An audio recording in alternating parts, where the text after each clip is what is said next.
Have you ever kept a family secret for decades? I won't ask what, just curious. Do you know your true worth?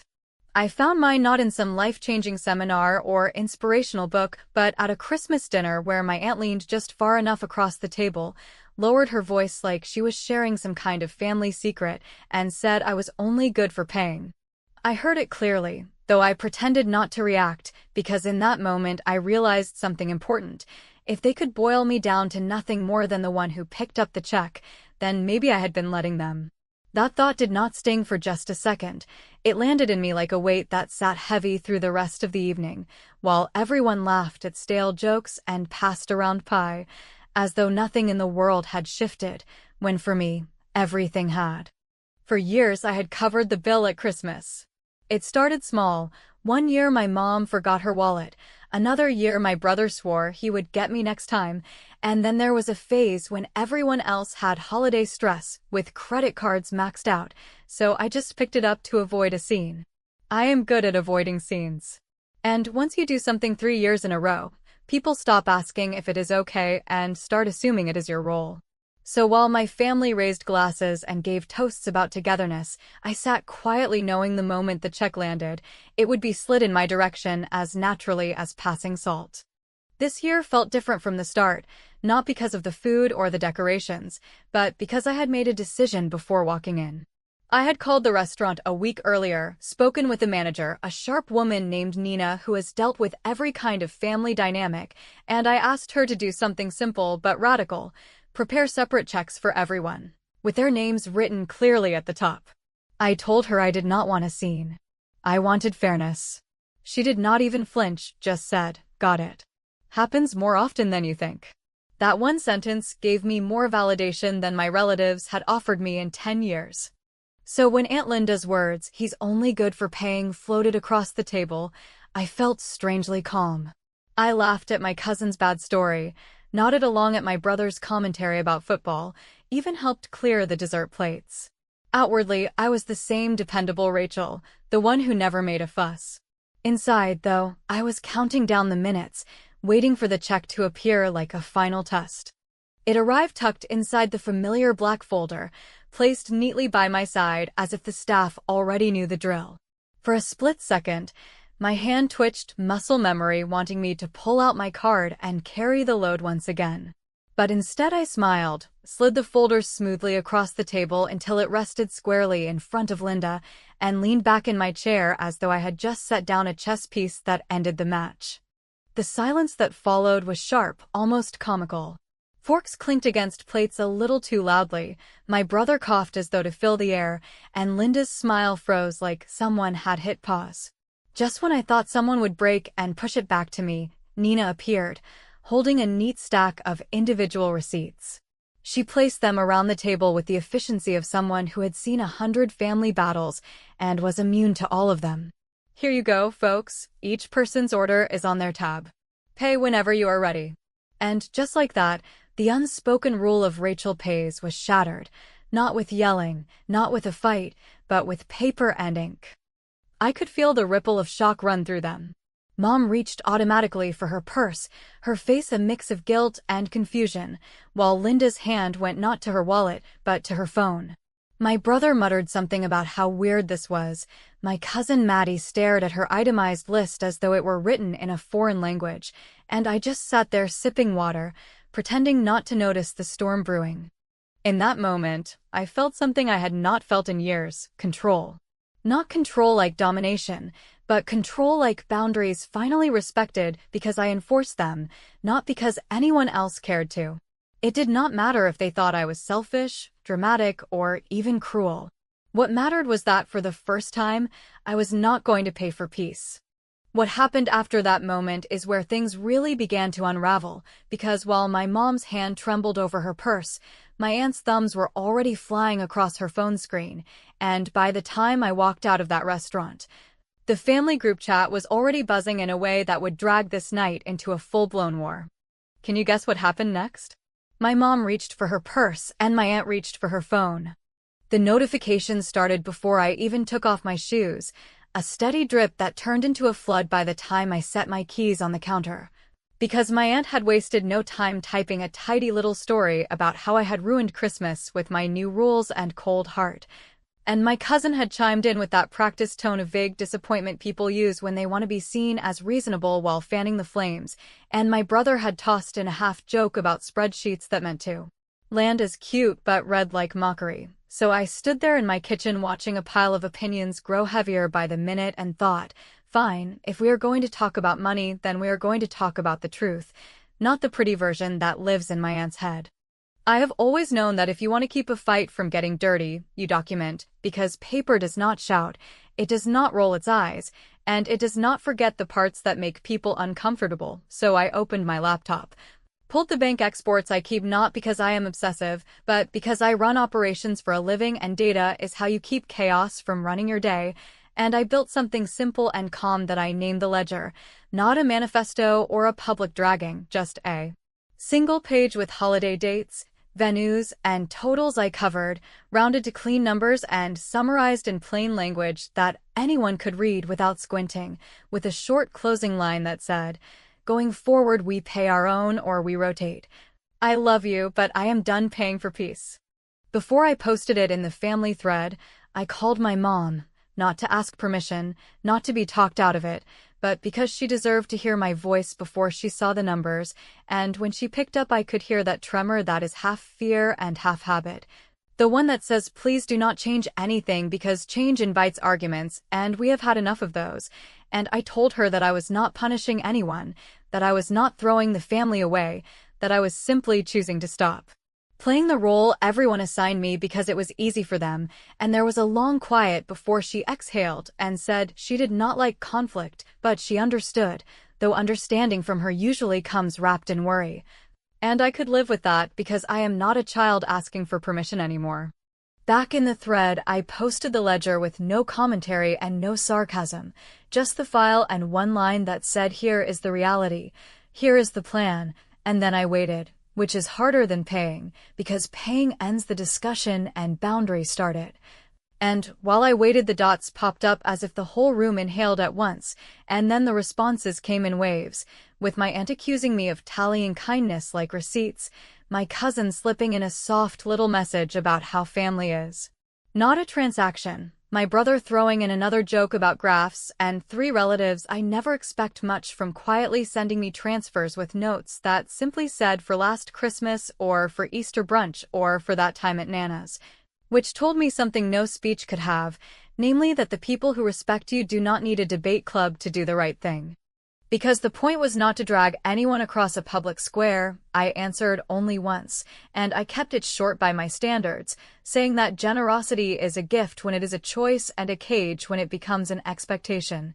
That I was happy to be generous again when everyone's hands were in, and that if anyone wanted to rotate, I would put the schedule together with the same care I put into everything else, and then I let the silence do its work. Which is harder than clapping back, but far more effective when the room is full of people who like to hear themselves. My brother texted me on the side with that charming tone men adopt when they think a woman is being overorganized, telling me I was making a big deal out of nothing, that we were family and family does not keep score. And I told him that I had kept the score precisely so we would not have to keep fighting, that the paper frees us because it shuts down the convenient amnesia that fuels these little storms. And since he likes a joke, I added a friendly request with a payment link for the year he promised to get me next time, which landed just hard enough that he stopped with the jokes and sent the money with a comment that looked like an apology without ever saying the word. By late morning, Cousin Maddie posted one of those vague stories that never name names but are written like a trap for sympathy, something about holiday greed and cold hearts, and I felt the familiar pull to correct the record, to point to each item, to remind the world that I have paid for enough roast turkeys to cater a wedding, and then I remembered that my plan only works if I refuse the performance and stick with the math, so I did not repost her, I did not write a thread, I did not let the petty win. Instead, I sent her a private note that said, "I love you, I am not fighting on the internet, and when you are ready to talk about a rotation I am here." Because the difference between being a doormat and being a leader is that a doormat absorbs the mud and a leader points to the door and says shoes off or stay outside.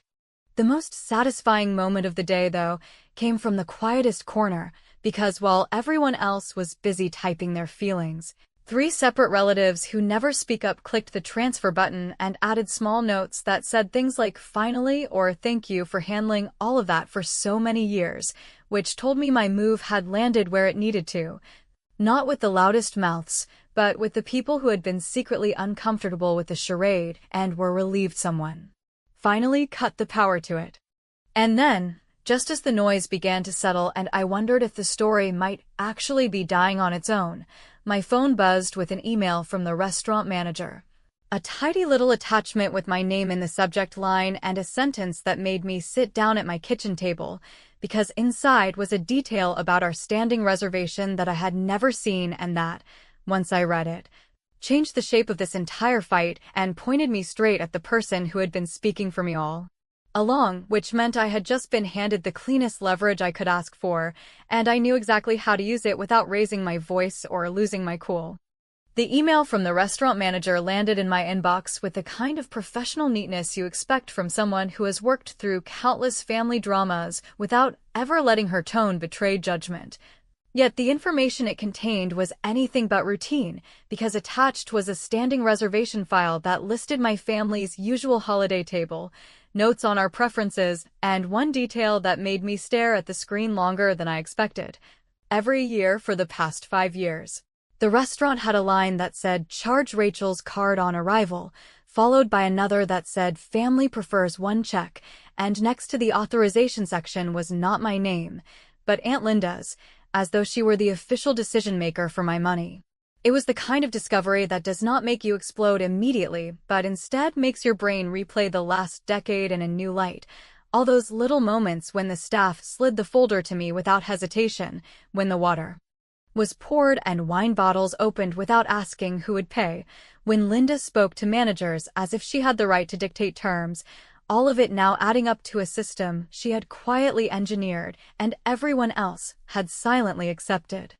I sat with that document for a while, not rushing to reply or to share it, because the most powerful tool in any conflict is not outrage but timing. And I knew if I used it at the right moment, I could dismantle the illusion Linda had built without ever raising my voice. My first step was practical. I called the restaurant, thanked them for the transparency, and asked them to remove my card from their file entirely, replacing it with a simple note that said "separate checks unless guests specify otherwise."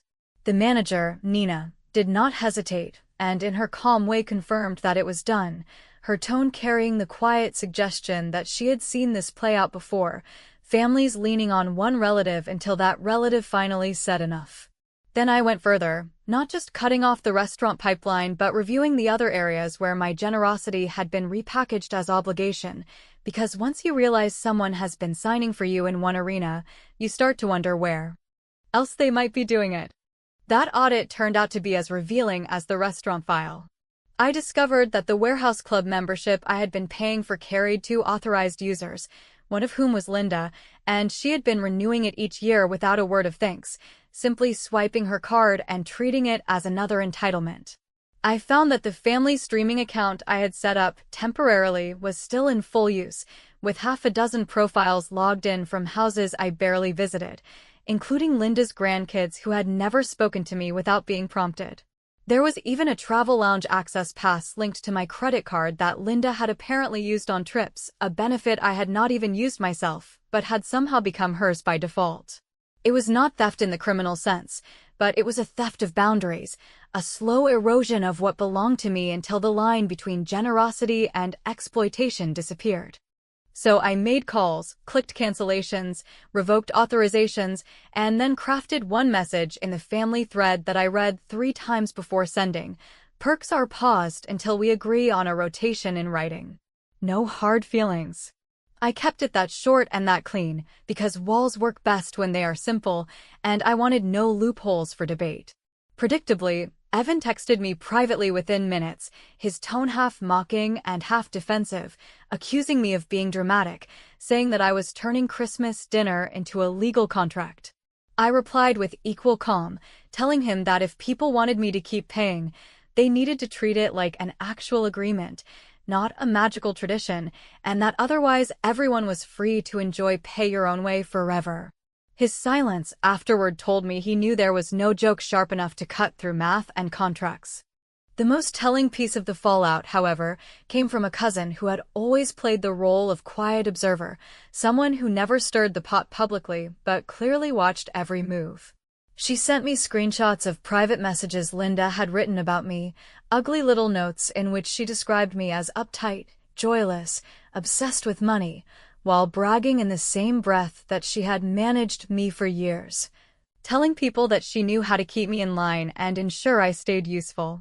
Reading those words did not hurt in the way she might have hoped. Instead, they gave me the exact clarity I needed because they confirmed that Linda's version of me was a construction she had fed to the family to keep them from questioning why I always picked up the check.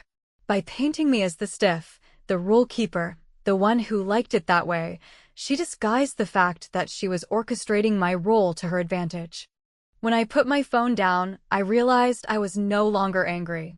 I was calculating, not in the cold sense of revenge for its own sake, but in the deliberate sense of someone who sees the board clearly for the first time. I understood that this fight was not about money in the literal sense, though dollars were the surface. It was about control, about who gets to define who I am inside this family, and whether I will continue to accept a role someone else wrote for me.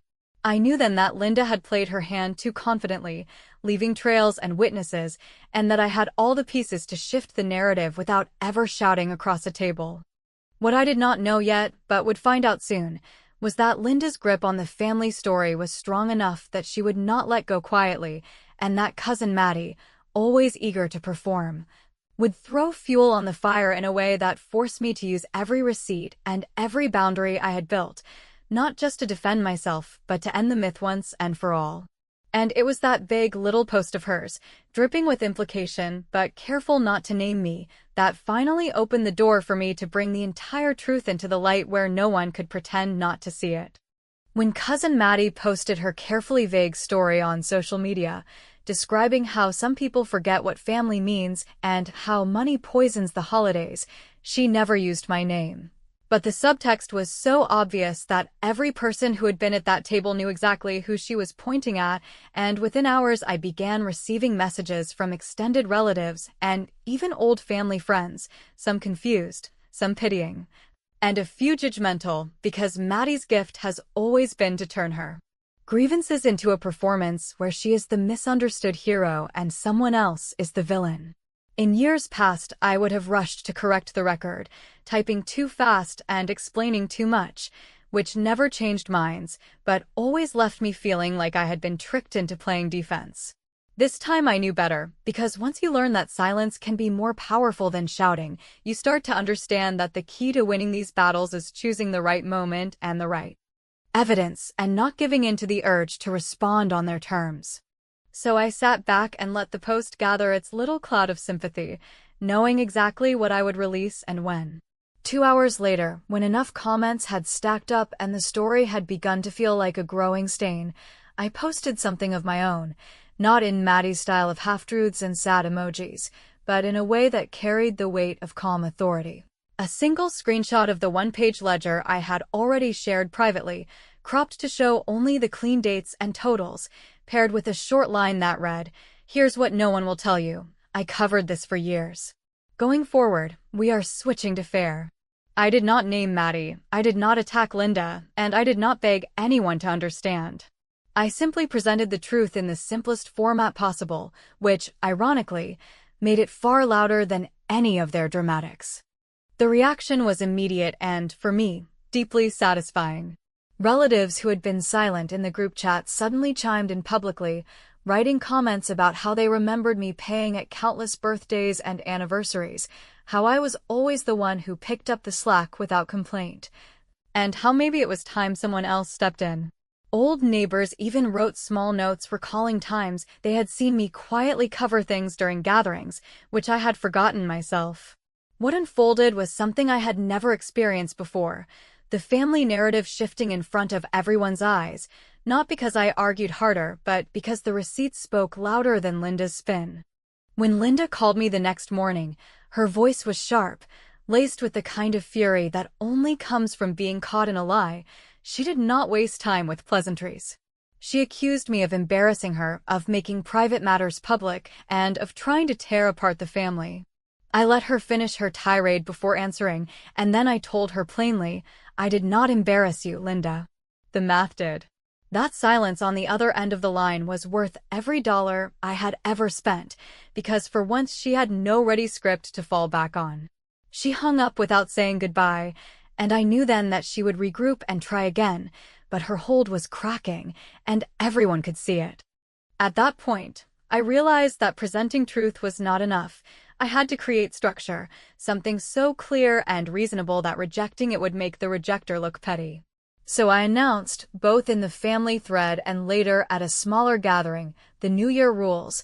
We would rotate hosting duties, we would set a spending cap to keep things balanced, and in honor of Nana, who always insisted on giving to charity, we would include a small envelope at each event to be donated in her name. I explained that anyone was welcome to sign on, and anyone who did not like it could simply sit out. No shaming, no yelling, just an invitation to fairness. What surprised me most was how quickly half the family agreed. Some signed on out of relief, because they had quietly hated the lopsided arrangement all along. Others signed because they knew resisting would make them look cheap after the receipts had been shown. A few stayed quiet, most notably Linda and Maddie, but the silence worked against them now, because in the new landscape, silence looked like guilt. That evening, scrolling through the thread and seeing people commit to the new plan, I felt something settle in me that I had not felt in years. Peace. Not the kind of peace you buy by covering the bill, but the kind of peace that comes when you realize you have reset the terms of how people treat you. Of course, I knew Linda was not done, because people like her never let go without one last attempt to regain control. But I also knew I had changed the ground we were standing on, and she could no longer twist the story without bumping into the truth I had already nailed down publicly. The real test, though, would come at New Year's Day, when we gathered again, because it is one thing to type agreement into a group chat, and another to sit at a table with eyes watching and wallets on the line. I had one final piece waiting, something I had quietly prepared before Christmas and handed to Nina at the restaurant for safekeeping, and I knew that when I revealed it, the conversation about who pays and who leads would end once and for all. And as the calendar inched toward January 1st, I felt none of the dread that used to come with family events, only anticipation. Because this time I was not walking in as their wallet, but as the person who had already proven she could end an old tradition and create a new one, and I was ready to finish what I had started. New Year's Day arrived with that quiet pressure families pretend not to feel but carry anyway, the kind that makes everyone speak a little too politely and move their chairs a little too carefully. And as I walked into the restaurant, I felt the usual eyes glance toward me and then away, which once would have sent me straight into the role I knew too well, but this time I was not there to smooth anything over or to subsidize the mood. I was there to close the loop on a plan I had laid in motion. Before Christmas, when I realized that nothing changes until the person who keeps the machine running finally removes her hands, and since I had done that already, all that remained was to lock the new structure into place in a way that left no room for backtracking or fresh narratives. Nina, as steady and discreet as ever, greeted me with a small nod and an even smaller smile, and from behind the host stand she lifted the wooden recipe box I had entrusted to her a week earlier, Nana's box with its careful index tabs and flour-dusted cards, the thing that had built half our memories and, if I was right, would now build our future gatherings, and she placed it on the table with the same care you give to something sacred, which felt right because it was. Not for the nostalgia, but for the authority it carried in every person's head. I started without a speech because speeches invite debate, and what I wanted was a move. So I opened the box and took out 2 items I had packed inside it with a kind of deliberate calm that only arrives when you know you are telling the truth and are ready for whatever follows. The first being a simple cardboard wheel with names and months arranged in a circle, the second being a prepaid envelope addressed to a local shelter with a line for Nana's name on the memo. I placed the wheel at the center of the table where everyone could see their name, and I laid the envelope alongside it, and then I said, in a tone that aimed for warm and firm at the same time, that Nana always believed holidays were about feeding people and taking care of those who had less. That she never asked one person to carry all of it, and that if we wanted to honor her rather than cosplay as a generous family while one person did the lifting, then the simplest path was right in front of us, a rotation for hosting. And a small donation in her name at every gathering, so the table we love would always be connected to a table we would never see. There is a kind of hush that settles on a group when the right artifact is placed in the right moment, a hush that is not fear but recognition, and I felt it as surely as the weight of the box in my hands. Because even the ones who loved to argue did not want to be the person who said Nana's legacy was inconvenient, which is exactly why I had chosen this move. Not to manipulate anyone but to anchor fairness to something larger than my frustration. And with that ground secured, I spun the wheel. Not theatrically but decisively, and watched as it clicked through the months before slowing and landing on Linda's name. I did not gloat, though the temptation sang in my throat. I simply turned the wheel so she could see it and said that March belonged to her, and then I handed her the envelope with the first donation already made and the card inside that read. In my handwriting as steady as I could make it, new tradition, rotate, cap, give, first gift complete, your month is March, which removed any room for negotiations about whether we were starting next year or never, because the start had already happened and all that remained was participation or absence. Mom's eyes filled in that way that used to make me back down, a softness that said she was afraid of the fallout and wanted me to keep the peace. But this time I saw something else under the shine, something like relief, because maybe she had carried a different weight all these years.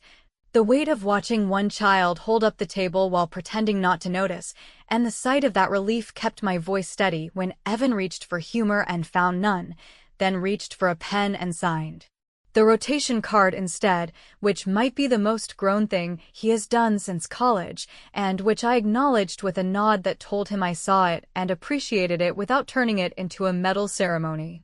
Maddie, who had been ready to document a new crime, asked if she could help with March, and, because the point of winning is not to make people kneel, but to make better rules stand, I said yes and meant it, adding that help would be more than welcome if it came with receipts and a contribution to the envelope, which put the responsibility exactly where it belonged and gave her a face-saving path back to the table she had tried to shame me for defending. Linda held the envelope like it might sting, then set it down with the same careful disdain she uses on anything she cannot control, and said she would have to check her calendar. To which I replied that checking was wise and that she could text me by the end of the week with her plan for the menu and the donation confirmation, so the family could plan accordingly, which made refusal look small and participation look normal. And for once her silence did not feel like a win for her, it felt like a small box she had been placed in by the truth. Nina began placing separate checks with names printed neatly at the top, and there was no protest because the old reflex had been broken at Christmas and replaced with a new habit, and a strange lightness moved through the group as credit cards appeared without excuses. The kind of lightness that follows a long overdue decision, which is why the air felt different even if no one would admit it out loud. When we left, I did not feel triumphant in the loud, gloating way that TV shows would script this moment. I felt something tighter and cleaner, the feeling you get when you return a borrowed identity and slip back into your own. And, walking to my car, I understood with complete clarity that I had not just stopped a bad habit, I had ended a story my aunt had told about me for years, a story in which I existed to make her life easier and her role shinier. And I had replaced it with a rule that did not need me to hold it up, because the wheel would spin whether I was in town or not, and the envelope would pass along whether I was the host or a guest, which meant I had finally made myself unnecessary in the best sense.